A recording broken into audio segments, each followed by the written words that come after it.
Il était une fois l'histoire de Once Upon a Business, un podcast créé par Emmasphere, plateforme de reporting pour les financiers. Une participation à une table ronde avec des directeurs financiers, le besoin d'un retour d'expérience concret et l'envie d'inspirer les autres, et c'est comme ça que le podcast Once Upon a Business est né. Aujourd'hui, on retrace avec vous les meilleurs moments de 2022. Restez avec nous jusqu'à la fin parce qu'on aura un petit cadeau de fin d'année à vous offrir. Et bienvenue dans cet épisode hors série de fin d'année. Bienvenue sur Once Upon a Business, le podcast qui explore les stratégies business et le retour d'expérience des experts financiers. Je m'appelle Laurie et j'anime cet épisode pour Once Upon a Business, un podcast créé par Emmasphere, plateforme SaaS de reporting pour les financiers. Avec ce podcast, nous vous proposons un condensé des parcours de femmes et d'hommes qui osent. Apprentissage, conseils et même morale de leur histoire. Si vous restez jusqu'à la fin, vous saurez tout. Bonjour Florence. Bonjour Laurie. Alors pour situer un petit peu les choses pour nos auditeurs, c'est un épisode un peu spécial aujourd'hui parce que c'est un épisode en fin d'année où on ne va pas avoir un invité mais 4 et donc on va réécouter les meilleurs passages de 2022. Et oui, on s'est dit avec Florence qu'il fallait profiter de la période de fin d'année pour vous proposer donc un épisode qui sort un peu de l'ordinaire. Vous savez, cette période de fin d'année où on adore être dans un plaid chez soi avec un délicieux chocolat chaud. Eh bien, c'est l'occasion de réécouter ensemble le best-of de cette année écoulée. Avant de réécouter les meilleurs passages, c'est peut-être l'occasion aussi de un petit peu resituer l'histoire de Once Upon a Business, parce que le podcast, en fait, n'est pas né par hasard. Alors, pour la petite histoire, donc l'aventure, elle a démarré au cours d'une discussion avec plusieurs experts financiers.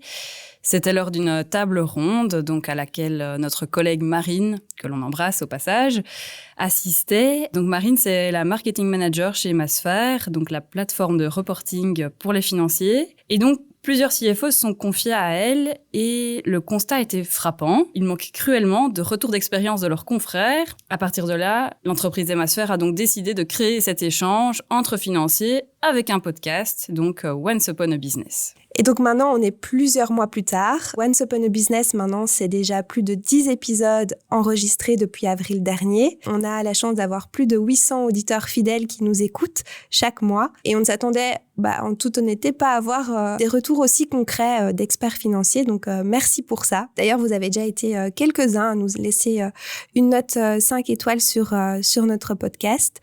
Et on a même déjà reçu quelques chouettes commentaires de votre part. Donc, ça nous fait toujours plaisir. Ça nous encourage à continuer notre petit tour de table virtuelle à la rencontre des différents experts financiers en Belgique et en France. On a par exemple reçu donc un commentaire de Quentin qui nous dit ceci. J'adore vous écouter sur la route du boulot. Ou encore Grégory qui dit « Une qualité d'échange toujours au rendez-vous, de beaux retours d'expérience dans chacun des épisodes. Merci Florence Noblet et Laurie de Coster et tous les intervenants. » Donc évidemment, ça nous fait super plaisir. Et si vous aussi, les épisodes vous plaisent, n'hésitez surtout pas à nous mettre un commentaire sur Apple Podcasts. C'est vraiment tout bénef pour nous. Donc voilà, merci à vous.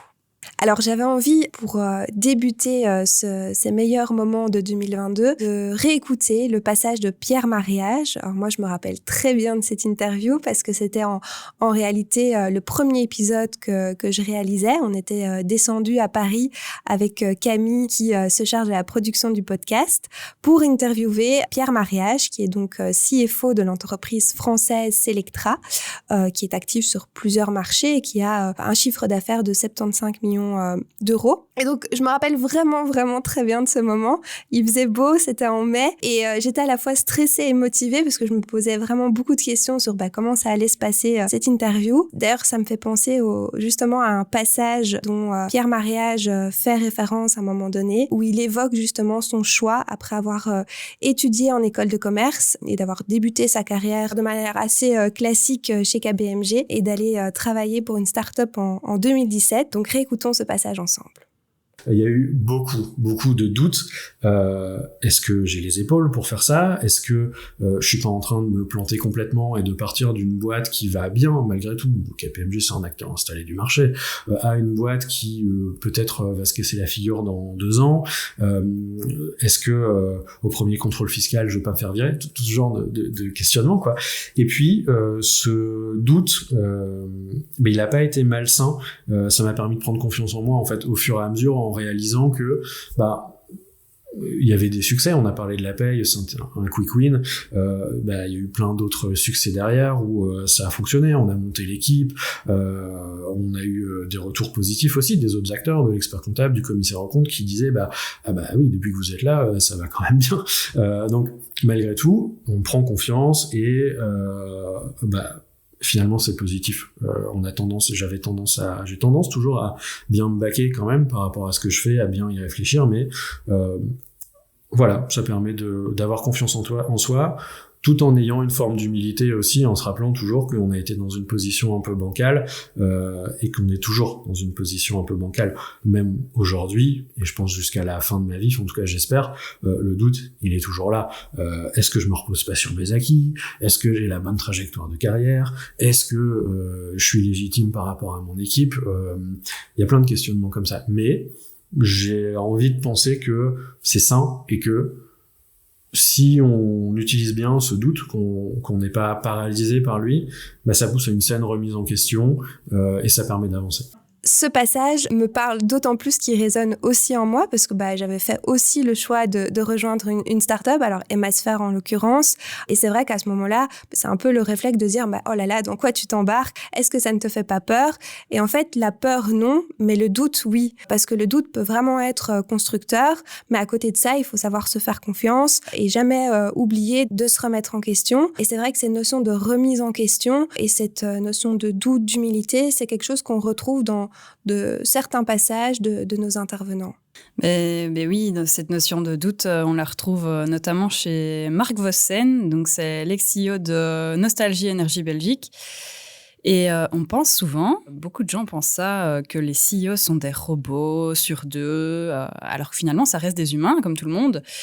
Et un passage particulièrement éloquent, c'est celui du tout début de sa carrière, où il est sur le point de réaliser son rêve.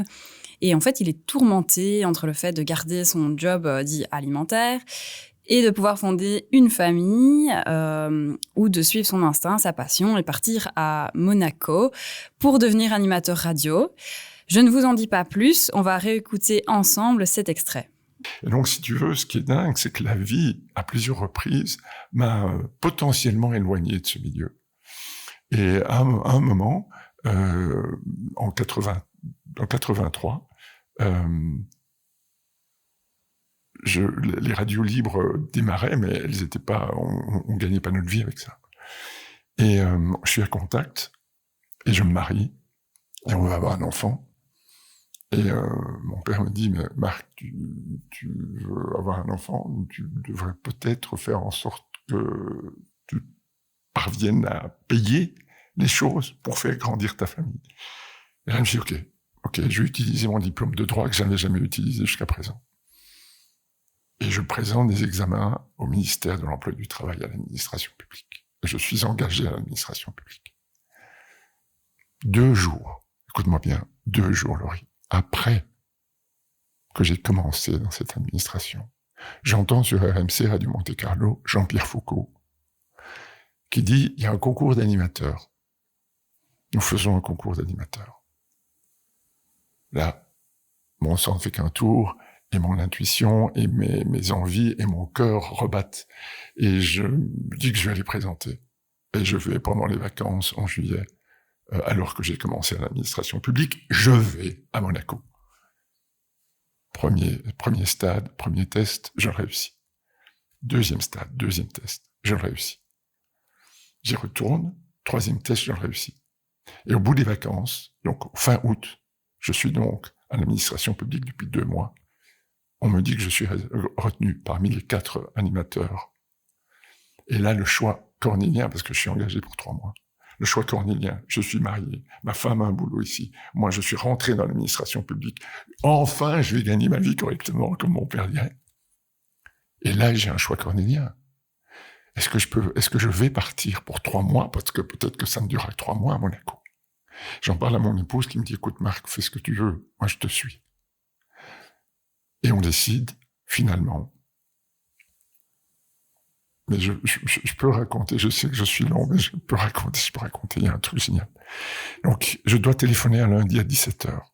On est début septembre. À 16h59, je ne sais toujours pas si je veux dire oui ou non. mes parents, ma femme, tout le monde m'avait dit, écoute, fais comme tu l'entends. Donc, je n'avais aucune pression de l'extérieur. Néanmoins, j'étais en train de me dire, Marc, tu vas peut-être foutre en l'air un boulot que tu viens d'avoir et tu vas effectivement être dans la lignée, l'administration publique, le juriste, etc. Et tu veux simplement faire en sorte que ton rêve continue à fonctionner. Et tu veux réaliser ce rêve. Qu'est-ce que tu fais? À 16h59 et 59 secondes avant le coup de fil, je ne sais toujours pas. J'avais fait les listes, les plus, les moins, les bazars, les machins. Tout ça, je ne savais pas. À 17h pile, le téléphone sonne. Première sonnerie. J'ose pas prendre. Je ne sais toujours pas. Deuxième sonnerie, je ne sais toujours pas. Troisième sonnerie, je ne sais toujours pas. Quatrième sonnerie, je prends.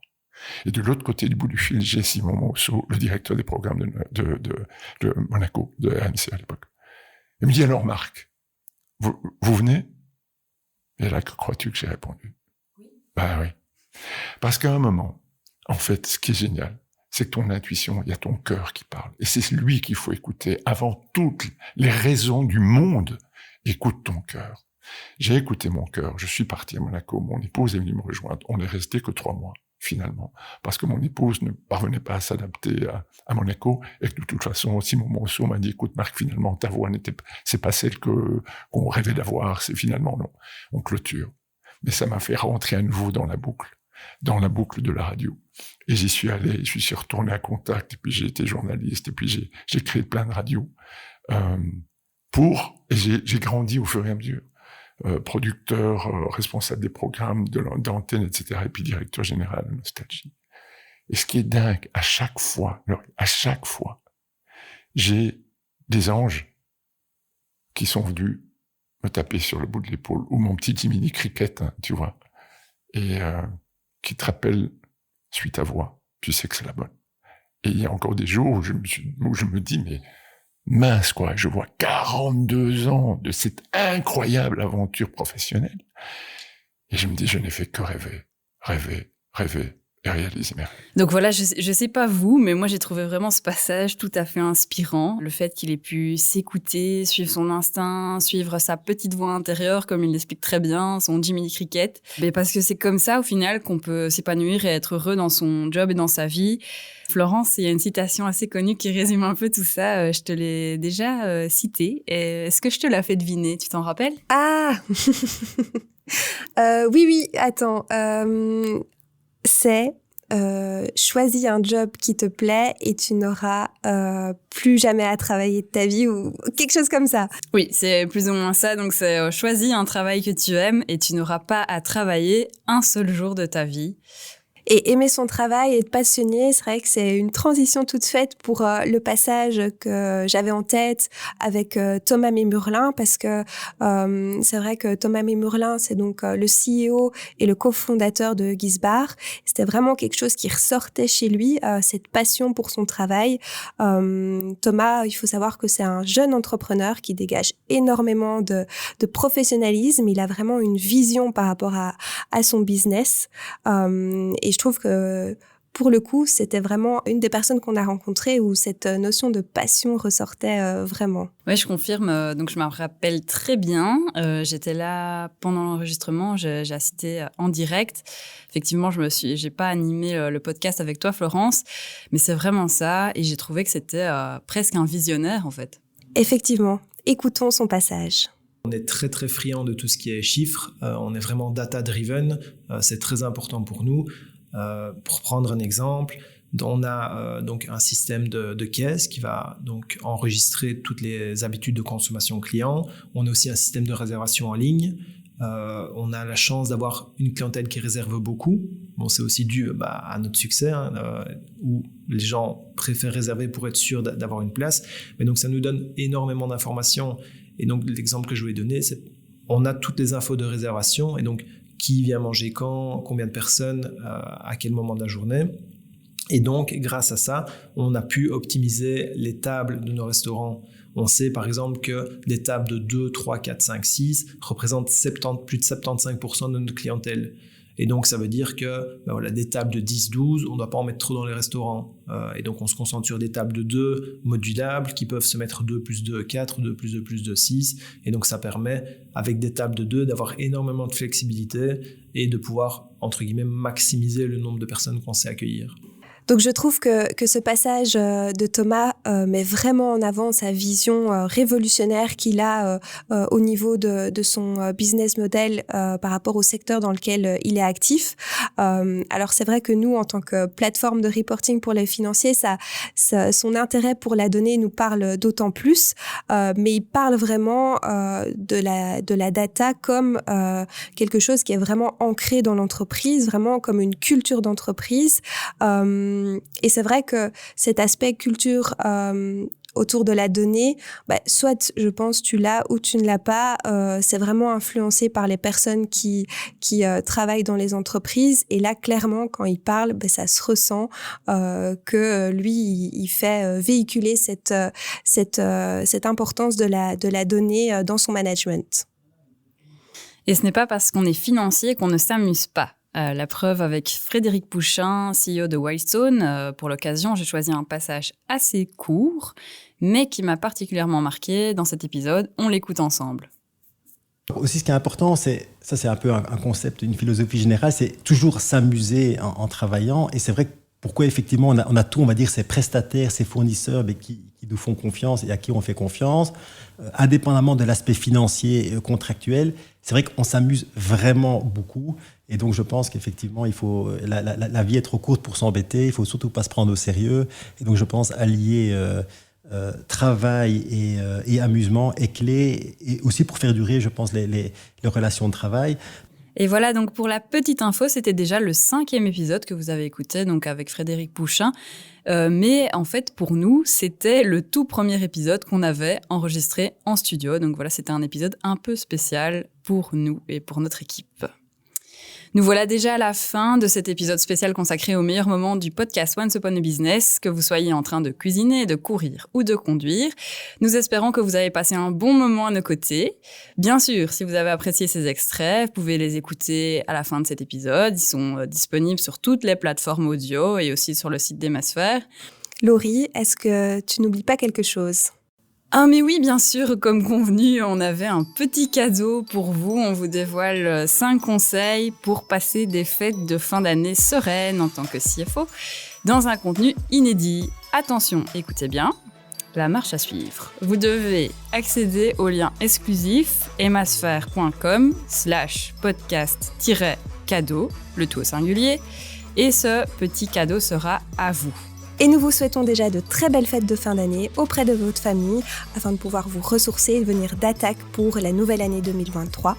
Once Upon a Business vous dit à l'année prochaine. À bientôt. Once Upon a Business est une production Emasphère, solution SaaS d'analyse et de prévision pour financiers.